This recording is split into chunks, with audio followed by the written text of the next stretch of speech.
जी students, आज हम अपनी 8th फाइलम डिस्कस करने जा रहे हैं विच इज़ फाइलम एकानोडर्मेटा। जिन स्टूडेंट्स ने हमारे साथ लास्ट 7 वीडियो लेक्चर्स अटेंड किए हैं उन्हें आई होप फाइलम के बहुत सारे पॉइंट्स ऑलरेडी उनके माइंड में बैठ चुके होंगे। So first of all, before moving toward phylum Echinodermata, as usual हम अपने पिछले पॉइंट्स को थोड़ा सा रिकॉल करेंगे ताकि हमारी मेमोरी स्ट्रॉन्ग हो जाए। सो काइंडली आप भी अपने माइंड में मेरे साथ रिकॉल कीजिएगा। The first phylum was phylum Porifera, the second was Cnidaria, third was Platyhelminthes, fourth phylum is Gelminthus, fifth Mollusca, sixth Annelida, and seventh was Arthropoda. And today we will discuss about the eighth phylum which is Echinodermata. Common names के हवाले से अगर discussion की जाए तो phylum Porifera जो हमारी सबसे पहली फाइलम थी उन्हें कॉमनली स्पॉन्जेस का नाम दिया जाता है। नाइजेरिया सेकेंड फाइलम को स्टिंगिंग सेल्ड ऑर्गेनिजम्स का नाम दिया जाता है। प्लेटीहेलमिंथस को फ्लैटफॉर्म्स का नाम दिया जाता है। एस्केलमिंथस को नीमाटोड्स या राउंड फॉर्म्स का नाम दिया जाता है। Mollusca are known as soft bodied organisms.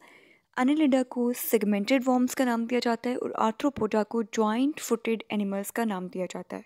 और आज हम लोग जो फाइलम पढ़ेंगे इकाइनोडर्मेटा, इनको कॉमनली स्पाइनी स्केंड ऑर्गेनिजम्स का नाम दिया जाता है। पॉइंट्स के हवाले से अगर कुछ हम जनरलाइजेशन करें तो स्टूडेंट्स आपको पता है कि जो हमारी सबसे पहली फाइलम थी फाइलम पोरिफेरा, वो सबसे सादा एनिमल्स पर मुश्तमिल थी। उन एनिमल्स के अंदर कोई टिश्यूज़, कोई ऑर्गन्स, कोई ऑर्गन सिस्टम्स वगैरह नहीं पाए जाते थे। फाइलम पोरिफेरा के अंदर सिस्टम्स में हमने सिर्फ और सिर्फ एक सिंपलेस्ट था डाइजेस्टिव सिस्टम देखा था, उसके अलावा उनमें और कोई सिस्टम, बॉडी सिस्टम प्रेजेंट नहीं था। फाइलम नाइजेरिया जो हमारी सेकेंड फाइलम थी, इसके बारे में सबसे ख़ास बात ये थी कि ये आपके पास डिप्लोब्लास्टिक एनिमल्स पर मुश्तमिल है और वाहिद फाइलम है जो कि डिप्लोब्लास्टिक एनिमल्स पर मुश्तमिल थी। इसके अलावा और कोई फाइलम नहीं है जो कि डिप्लोब्लास्टिक एनिमल्स पर मुश्तमिल हो। सो इन एनिमल्स में डिप्लोप्लास्टिक और रेडियल सिमेट्री वाले एनिमल्स पाए जाते थे और इनमें ये सेकंड फाइलम थी और दो ही इनके अंदर बॉडी सिस्टम्स पाए जाते थे, डाइजेस्टिव सिस्टम और नर्वस सिस्टम। इनकी बॉडी में पिनाकोडर्म, क्यानोडर्म और डिफरेंट लेयर्स मीजेनकाइम वगैरह की पाई जाती थी। थर्ड फाइलम थी फाइलम प्लेटीहेलमिंथस, जिनको कॉमनली फ्लैटफॉर्म्स के नाम से जाना जाता था। ये आपके वॉर्म्स से और इनके अंदर आपके 3 बॉडी सिस्टम्स पाए जाते थे, डाइजेस्टिव सिस्टम, नर्वस सिस्टम और एक्सक्रीटरी सिस्टम।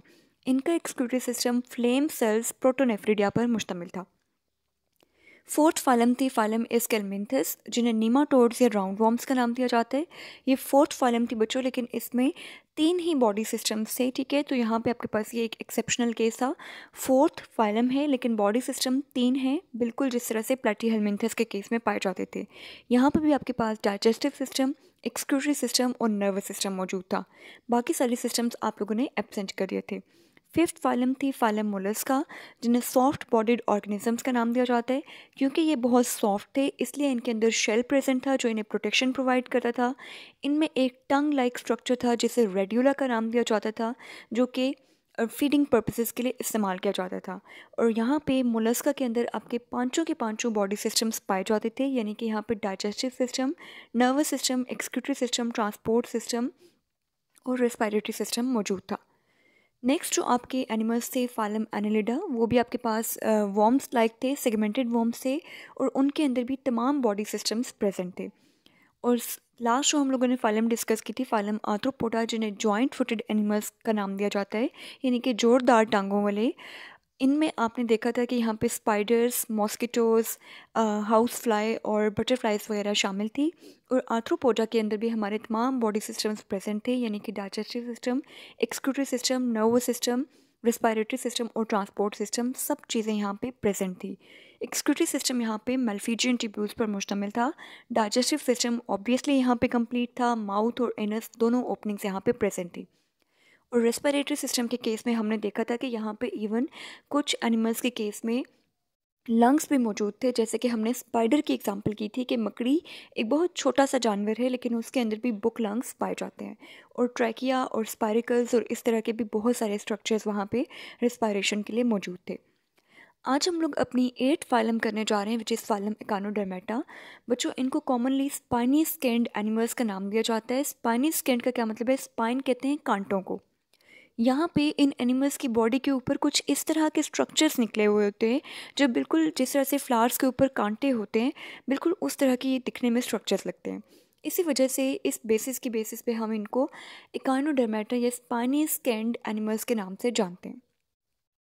एनिमल्स में ऑब्वियसली हमारा सबसे पहला पॉइंट यही होता है, यहाँ पे भी हम यही डिस्कस करेंगे कि ये एनिमल्स फ्री लिविंग भी हो सकते हैं और सबस्ट्रेटम के साथ अटैच भी हो सकते हैं, यानी कि अपनी लाइफ आज़ादाना भी गुजार सकते हैं। और सम टाइम कुछ एनिमल्स ऐसे हैं जो कि पूरी ज़िंदगी एक ही सरफेस के ऊपर अटैच रहते हैं, एक ही सबस्ट्रेटम के ऊपर अटैच रहते हैं। तो दोनों तरह के एनिमल्स यहाँ पे मौजूद हैं, मोटिलिटी भी है और सिजिलिटी भी है। हैबिटेट के हवाले से डिस्कस करें तो हैबिटेट स्ट्रिक्टली मरीन है। मरीन एनवायरनमेंट के अलावा कहीं पे भी इकाइनोडर्मेटा के मेंबर सर्वाइव नहीं कर सकते, ये आपके पास सिर्फ और सिर्फ समुद्रों में पाए जाते हैं। अच्छा बच्चों, यहाँ पे मैं आपको एक बहुत इंपॉर्टेंट पॉइंट बता दूँ इकाइनोडर्मेटा के हवाले से। इकाइनोडर्मेटा एक एक्सेप्शनल केस है। Please keep it in your mind that Echinodermata is an exceptional case. Exceptional case का क्या मतलब है कि ये आपके रूल वायलेटर्स हैं। किस तरह से रूल वायलेटर्स हैं कि बच्चों, आप लोग जानते हैं कि अभी तक जो हमने 7 फाइलम पढ़ी हैं उनमें हम लोग जैसे जैसे फाइलम्स में आगे मूव कर रहे थे, हमारे एनिमल्स बहुत ज़्यादा एडवांस होते जा रहे थे और उनके अंदर बॉडी सिस्टम्स तमाम आपको नज़र आ रहे थे। यहाँ पे इकाइनोडर्मेटा आपकी 8वीं फाइलम है, लेकिन अनफॉर्चुनेटली यहाँ पे आप देखेंगे कि बहुत सी चीज़ें आपको एब्सेंट नज़र आएंगी। सो ये इस लिहाज से आपने अपने माइंड में रखना है कि इकाइनोडर्मेटा 8वीं फाइलम है, एडवांस फाइलम है, लेकिन स्टिल इसमें बहुत सारी चीज़ें क्या हैं, एब्सेंट हो चुकी हैं। इसके क्या रीज़न है और फिर हम लोगों ने इन एनिमल्स को 8वें में प्लेस क्यों किया, हमने इनको स्टार्टिंग में क्यों नहीं प्लेस किया, ये हम लोग थोड़ी देर में डिस्कस करेंगे। अभी के लिए आप लोग सिर्फ इतनी चीज़ माइंड में रखिएगा कि इकाइनोडर्मेटा एक एक्सेप्शनल केस है। सो हैबिटेट बच्चों यहाँ पे क्या है, अगेन यहाँ पे हैबिटेट मरीन हो चुकी है। ये एनिमल्स टेरेस्ट्रियल इन्वायरमेंट में सर्वाइव नहीं करेंगे। इकाइनोडर्मेटा के जितने भी मेंबर्स हैं वो ट्रिप्लोब्लास्टिक हैं और सीलोमेट है और रेडियल सिमेट्री एग्जिबिट करते हैं। अब बच्चों, जैसे कि आप लोग जानते हैं कि फाइलम नाइजेरिया के बाद तमाम एनिमल्स हमारे पास ट्रिप्लोब्लास्टिक एनिमल्स पर मुश्तमिल थे। सिर्फ और सिर्फ वाहिद फाइलम नाइजेरिया है जो कि डिप्लोब्लास्टिक एनिमल्स पर मुश्तमिल है। तो यहाँ पर भी आपके जो एनिमल्स हैं वो ट्रिप्लोब्लास्टिक हैं और सीलोमेट हैं। लेकिन आपको पता है कि हमेशा हम लोग कहते थे कि हमारे triploblastic animals bilateral symmetry exhibit करते हैं, लेकिन यहाँ पे आप देख रहे हैं कि ये जो एक लिंकेज था ये भी ब्रेक होता नज़र आ रहा है। एनिमल ट्रिप्लोब्लास्टिक तो है लेकिन साथ में रेडियल सिमेट्री एग्जिबिट कर रहे हैं इन केस ऑफ अडल्ट। तो जैसे कि मैंने आपको बताया कि ये एक एक्सेप्शनल केस है, ये आपने अपने माइंड में रखना है। यहाँ पे बच्चों, इकाइनोडर्मेटा एनिमल्स के एक बहुत इंपॉर्टेंट इनका जो एस्पेक्ट है वो इनका एंडोस्केलेटन है। इसी एंडोस्केलेटन की वजह से साइंटिस्ट इन एनिमल्स को बहुत एडवांस समझते हैं। स्टूडेंट्स, आपको पता है कि स्केलेटन हमारे पास 3 तरह के होते हैं, hydrostatic skeleton, endoskeleton and exoskeleton. Hydrostatic skeleton mostly worms में पाया जाता है। जितने भी वॉर्म्स हैं उनके अंदर आपको हाइड्रोस्टैटिक स्केलेटन ही नज़र आता है। एक्सोस्केलेटन आपका आर्थ्रोपोड के केस में पाया जाता है और एंडोस्केलेटन आप यहाँ पे देख सकते हैं इकाइनोडर्मेटा के केस में हमारा एंडोस्केलेटन है। और ये एंडोस्केलेटन स्पाइनोस है, यानी कांटानुमा स्ट्रक्चर्स पर मुश्तमिल है जो कि बेसिकली कैल्शियम के बने हुए हैं। यहाँ पे इन एनिमल्स में माउथ भी प्रेजेंट है और एनस भी प्रेजेंट है। माउथ जिस साइड पे प्रेजेंट है उसे आप ओरल साइड का नाम देते हैं और एनस जिस साइड पे प्रेजेंट है, जिस तरफ ओरल एनस प्रेजेंट है, उसे आप एबोरल साइड का नाम देते हैं। आपको पता है आप माउथ के लिए हमेशा ओरल का लफ्ज़ इस्तेमाल करते हैं। जैसे टीचर्स आप लोग कहते हैं कि कल आपका ओरल क्विज़ है, तो ओरल क्विज़ का क्या मतलब होता है कि आप लोगों ने माउथ के थ्रू, यानी कि रिटन टेस्ट नहीं होगा, आपने माउथ के थ्रू सुनाना है। तो माउथ जिस साइड पे है उसे आप ओरल साइड का नाम देते हैं और एनस जिस साइड पे है उसे आप एबोरल साइड का नाम देते हैं। अब बच्चों, यहाँ पे इन एनिमल्स में इकाइनोडर्मेटा में एक जो मोस्ट इम्पॉर्टेंट रिप्रेजेंटेटिव मेंबर है वो है स्टारफिश। स्टारफिश के केस में अगर आप लोगों को याद हो तो स्टारफिश की बॉडी आप लोग अपनी बुक से देख भी सकते हैं। यहाँ पे बच्चों, स्टारफिश कुछ ऐसी होती है कि उनके सेंटर में एक गोल सा स्ट्रक्चर पाया जाता है जिसे सेंट्रल डिस्क का नाम देते हैं। सेंटर में एक गोल सा डिस्क शेप स्ट्रक्चर पाया जाता है जिसे आप लोग सेंट्रल डिस्क का नाम देते हैं और उस डिस्क से बाहर की तरफ बहुत सारे आर्म्स निकल रहे होते हैं। सो इसी बेसिस पे आप कह रहे हैं कि यहाँ पे arms radiate through the central disc. जो बीच में डिस्क है उसमें से आपके पास बहुत सारे आर्म लाइक स्ट्रक्चर्स निकल रहे हैं। सीलोम यहाँ पे प्रेजेंट है और सीलोम कैनाल्स पर मुश्तमिल है, यानी कि बहुत सारे स्ट्रक्चर्स पे मुश्तमिल है जिन्हें आप कैनाल कहते हैं। और यहाँ पे जो एक बहुत इंपॉर्टेंट फीचर है वो है इनका वाटर वेस्कुलर सिस्टम। बच्चों इकानोडर्मेटा के जो एनिमल्स हैं उनके अंदर वाटर वेस्कुलर सिस्टम पाया जाता है, यानी कि इनकी बॉडी के अंदर वाटर मूव कर रहा होता है। जैसे कि अगर हम लोग ह्यूमन बींग्स की बात करें तो ह्यूमन बींग्स के अंदर बॉडी में क्या चीज़ मूव कर रही है बच्चों? ब्लड मूव कर रहा है। ऑल्दो ब्लड भी हमारा 90% वाटर ही है, लेकिन स्टिल हम ये नहीं कह सकते कि वाटर मूव कर रहा है।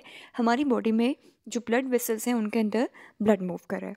यहाँ पे इन एनिमल्स के अंदर जो चीज़ मूव कर रही है वो वाटर है, और वाटर की मूवमेंट के थ्रू वाटर के अंदर डिफरेंट गैसेस पाई जा रही हैं, डिफरेंट न्यूट्रिएंट्स पाए जा रहे हैं।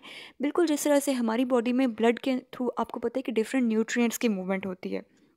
हम लोग जो चीज़ें भी खाते पीते हैं वो हमारे स्टमक में चली जाती हैं, और स्टमक से फिर ब्लड के थ्रू आपके डिफरेंट बॉडी पार्ट्स में पहुंचाई जाती हैं।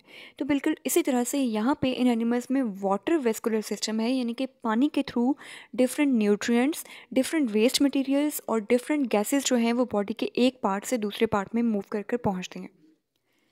लोकोमोशन के लिए यहाँ पे बच्चों एक ही चीज़ प्रेजेंट है और उसको हमने ट्यूब फीट का नाम दिया है। जिस तरह से हमारे नॉर्मल फुट हैं, बिल्कुल इसी तरह से यहाँ पे आपने ट्यूब फीट का नाम दिया है, जो कि लोकोमोटरी ऑर्गन है। यहाँ पे आपके पास लार्वी भी प्रेजेंट है, और लार्वी का नाम क्या है? बाइपिनेरिया या ब्रैकियोलेरिया। स्टूडेंट्स, लार्वी हम लोगों ने अभी तक टोटल 2 फाइलम में पढ़े हैं, इससे पहले 5वीं और 6ठी फाइलम में। इसके अलावा और किसी फाइलम में हमने लार्वी नहीं पढ़े। 5वीं फाइलम हमारी थी फाइलम मोलस्का, और 6ठी फाइलम थी फाइलम एनिलिडा। उन दोनों के केस में लार्वी को हमने ट्रोकोफोर का नाम दिया था। यहाँ पे ये जो 8वीं फाइलम है, 5वीं और 6ठी के बाद 8th फाइलम के अंदर लार्वी प्रेजेंट हैं, और यहाँ पे लार्वी को नाम दिया गया है बाइपिनेरिया या ब्रैकियोलेरिया का। ये सिंपल लार्वी के नाम है। और लार्वी यहाँ पे सिमेट्री कौन सी एग्जिबिट करता है? Bilateral symmetry. बायलेटरल सिमेट्री आप लोग पहले से जानते हैं कि बायलेटरल सिमेट्री वो है जिसको only in one plane of axis cut किया जा सकता है to get mirror images। यहाँ पे स्टूडेंट्स इन एनिमल्स में रीजनरेशन भी पॉसिबल है। रीजनरेशन का क्या मतलब है कि इन एनिमल्स में टेंडेंसी है कि अगर इनका कोई बॉडी पार्ट टूट जाए तो ये उसको रीजनरेट कर सकते हैं। जैसे कि आप लोग अपने माइंड में स्टारफिश को लेकर आएँ। स्टारफिश बिल्कुल एक स्टार जैसा एक एनिमल है। अगर उस एनिमल का कोई भी आर्म ब्रेक हो जाता है तो उसमें टेंडेंसी है कि वो उसको दोबारा से रीजनरेट कर सकता है। बॉडी सिस्टम्स में जैसे कि मैं आपको पहले बता चुकी हूँ कि Echinodermata is an exceptional case.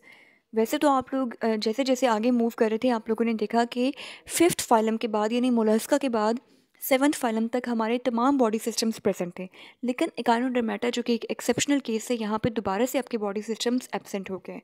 जैसे कि डाइजेस्टिव सिस्टम यहाँ पे प्रेजेंट है और कंप्लीट डाइजेस्टिव सिस्टम प्रेजेंट है। कंप्लीट का क्या मतलब है कि माउथ भी है और एनस भी है।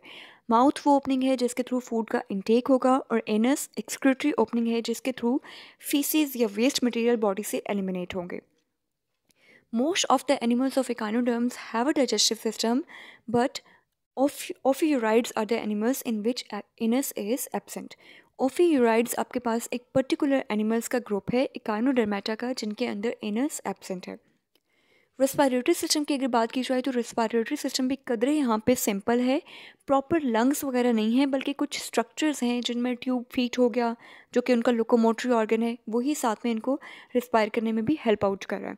डर्मल ब्रेनकाई हो गया, रेस्पिरेटरी ट्री हो गया, ये कुछ स्ट्रक्चर्स हैं जो कि इनको सांस लेने में, रेस्पिरेशन में हेल्प आउट कर रहे हैं। और इवन इनका वाटर वेस्कुलर सिस्टम जो है वो भी इनको रेस्पिरेशन में हेल्प आउट करता है।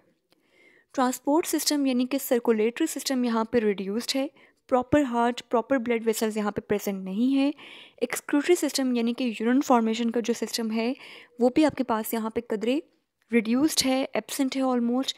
नर्वस सिस्टम भी यहाँ पे ऑलमोस्ट एब्सेंट ही है क्योंकि ब्रेन यहाँ पे एब्सेंट है। सिर्फ कुछ आपके पास सिंपल तरह के स्ट्रक्चर्स पाए जा रहे हैं जिनमें सर्कम ओरल नर्व रिंग है, यानी कि बॉडी के दरमियान में कुछ रिंग लाइक स्ट्रक्चर्स पाए जाते हैं जिन्हें आप सर्कम ओरल नर्व रिंग का नाम दे रहे हैं। और कुछ नर्व कॉर्ड्स हैं जिनके थ्रू आपकी नर्वस कोऑर्डिनेशन हो रही है। प्रॉपर सिस्टम्स यहाँ पे प्रेजेंट नहीं है।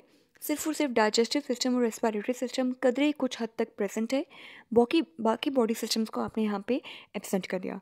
सो ये आप लोग माइंड में रख सकते हैं कि इकाइनोडर्मेटा एक एक्सेप्शनल केस है। इस केस में आपका जो एक नॉर्मल रूल चल रहा था कि हमारे 5वीं फाइलम के बाद जितने भी एनिमल्स थे उनके अंदर तमाम बॉडी सिस्टम्स प्रेजेंट थे, यहाँ पे वो रूल आपको ब्रेक होता हुआ नज़र आ रहा है। अब यहाँ पे आपके माइंड में ये सवाल आ रहा होगा कि अगर यहाँ पे बॉडी इतने सारे बॉडी सिस्टम्स एब्सेंट हैं, जैसे कि हमने कहा एक्सक्रीटरी सिस्टम यहाँ पे एब्सेंट है, ट्रांसपोर्ट सिस्टम एब्सेंट है, तो हमने इसको 8th फाइलम में क्यों प्लेस किया है? हमने इनको आर्थ्रोपोडा से या एनालिडा से पहले क्यों नहीं प्लेस किया? तो बच्चों, इसमें इनका जो सबसे इम्पॉर्टेंट फीचर है जो इनको एडवांस बनाता है वो है इनका एंडोस्केलेटन। जिन साइंटिस्ट ने एनिमल्स को डिफरेंट ग्रुप्स में प्लेस किया है, उन्होंने इनको इनके इंडोस्केलेटन की बेसिस पे हायरार्की में ऊपर प्लेस किया है, ठीक है, और इनको एडवांस समझा है। किस बेसिस पे हम इन एनिमल्स को एडवांस समझते हैं? On the basis of the presence of spinous endoskeleton, क्योंकि इससे पहले कोई भी एनिमल्स हमारे पास ऐसे नहीं थे जिनके अंदर इंडोस्केलेटन होता।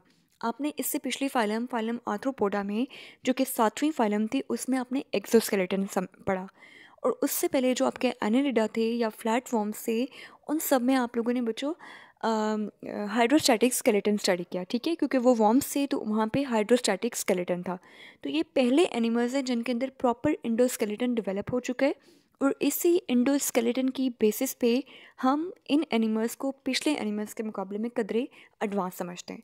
So that's all about phylum echinodermata. I hope कि काफ़ी सारे पॉइंट्स आप लोगों के माइंड में बैठ रहे होंगे। स्टूडेंट्स, आप लोग इसी तरह से इन चीज़ों को कंपेयर करें, डिफरेंट पॉइंट्स को अपने पास लिखें, प्रॉपर वे में इनको अरेंज करें। सिर्फ यही तरीका है जिसके थ्रू आप लोग इन फाइलम को अच्छे तरीके से याद कर सकते हैं। और अगर मैं आप लोगों को बहुत इंपॉर्टेंट फाइलम्स के हवाले से बताऊं, जैसे कि हम लोगों ने कल की वीडियो में 5 पेपर्स डिस्कस किए। सो 5 पेपर्स में जिस फाइलम को बहुत ज़्यादा टारगेट किया गया लॉन्ग क्वेश्चंस में, वो है phylum arthropoda and class Mammalia. Mammals के बारे में और आर्थ्रोपोडा के बारे में बहुत ज़्यादा क्वेश्चन आए। बाकी फाइलम्स के बारे में कदरे कम क्वेश्चंस आए हैं, लेकिन स्टिल आप लोगों ने मेमोराइज़ तो करना है इन चीज़ों को। सो आप लोग इसी तरह से रिलेट करके इन चीज़ों को अच्छे तरीके से मेमोराइज़ कर सकते हैं। Thank you so much. अल्लाह हाफिज़।